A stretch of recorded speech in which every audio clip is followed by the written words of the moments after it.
Shall we proceed to the next question from the brothers? Yes. Yeah. My name is Rahul. I am a telecoms engineer working in Dubai since 2002. I want to ask a few questions.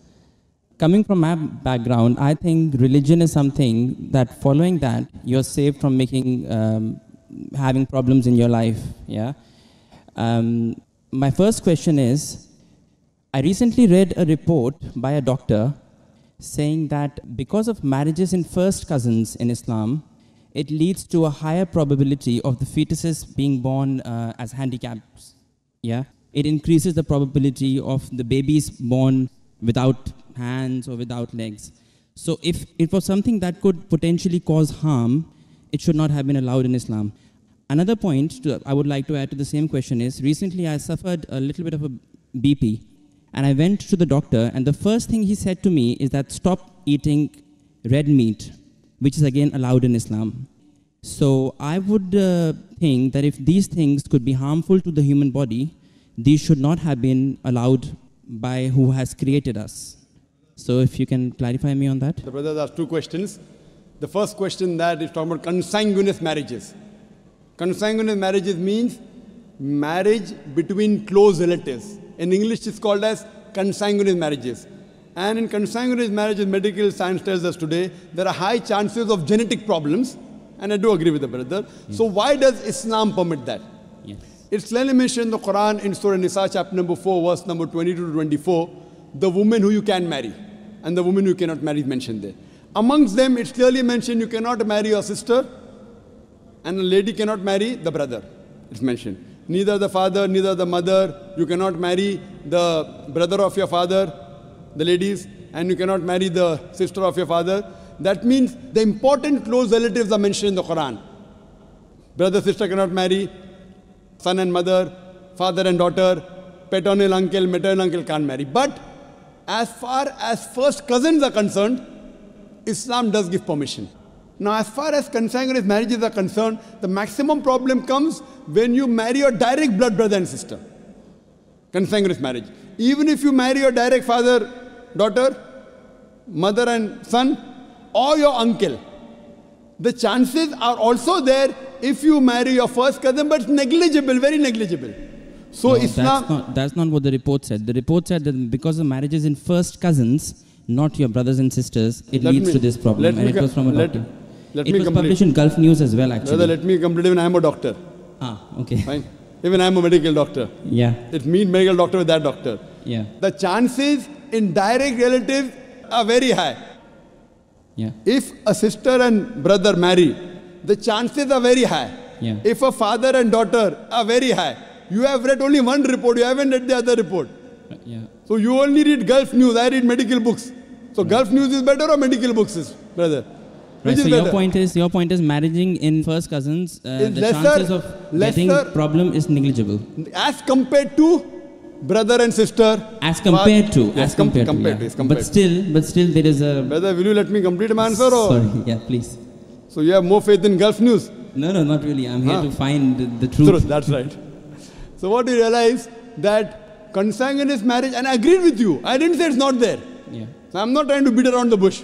But compared, it is negligible compared to direct blood brother and sister. Now, I do agree that there are medical genetic problems in various ways.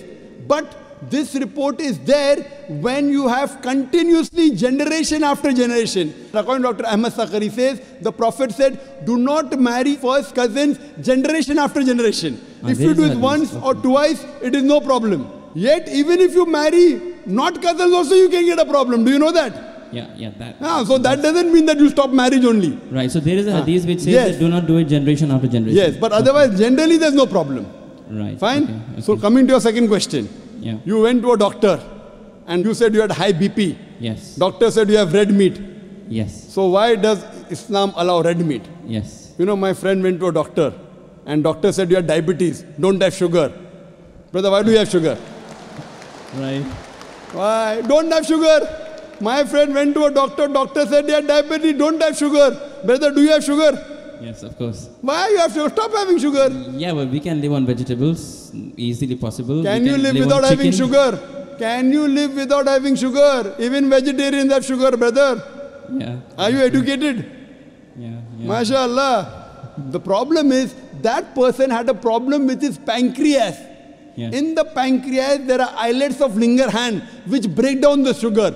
Because my friend had a problem in the pancreas, he could not break down the sugar. Therefore, the doctor said, don't have sugar. Right. If you have some problem of red meat, you should not have red meat. Others can have red meat. Right. Yeah. The Quran says, a general statement Quran says, eat what is halal and tayyib for you. There's a verse in the Quran, eat what is halal and tayyib for you. For a person suffering from diabetes, sugar is not tayyib. So according to the Quran, a person having diabetes should have less sugar. It's a general statement. Eat what is halal and tayyib for you. That means certain things which is good for others may not be good for you. But there are certain things which are bad for everyone. Alcohol. Alcohol is bad for everyone. It is prohibited for everyone. Pork is bad for everyone. Therefore, pork has been prohibited for everyone. What you realize, certain food, because of the way your metabolism is made, because it's a problem for you, doesn't mean that everyone should abstain from it. Hope that answers the question, brother. Sure. Okay. My next question is, Islam allows marriages, a husband to marry more than one wife, 4 wives. Is it compulsory to take the permission from the wife before marrying that second one? Because a lot of Muslim girls have told me that, they have to take permission from the first wife, so our interests are taken care of. I hope you don't intend to become a Muslim and marry more than one wife, huh? No, I don't. Because there's a new law in the Indian government. If a Hindu converts to Muslim and marries more than one wife, then there's a problem. Yeah. There's a new law that's passed. I don't intend to, but I just need to find out. Don't intend to marry or don't intend to convert? I won't answer that now. There was the question that is it compulsory that a husband should take the permission of his first wife before he marries a second wife? As a general rule, because it is mentioned in the Quran that a man can have more than one wife, it is not required for a man to take the permission of first wife, but it is preferably takes permission or at least informs her. Okay. Yeah. As far as permission, certain conditions become compulsory. During a nikah, during a marital contract, a man or a woman, before they get married, they can put any conditions which are permitted.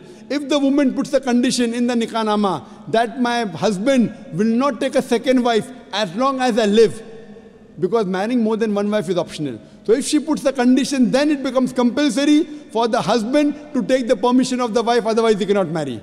If this is not mentioned in the nikah nama, if it's not mentioned in the marital contract, it's not a must, it is preferable. Okay, Hope that answers the question.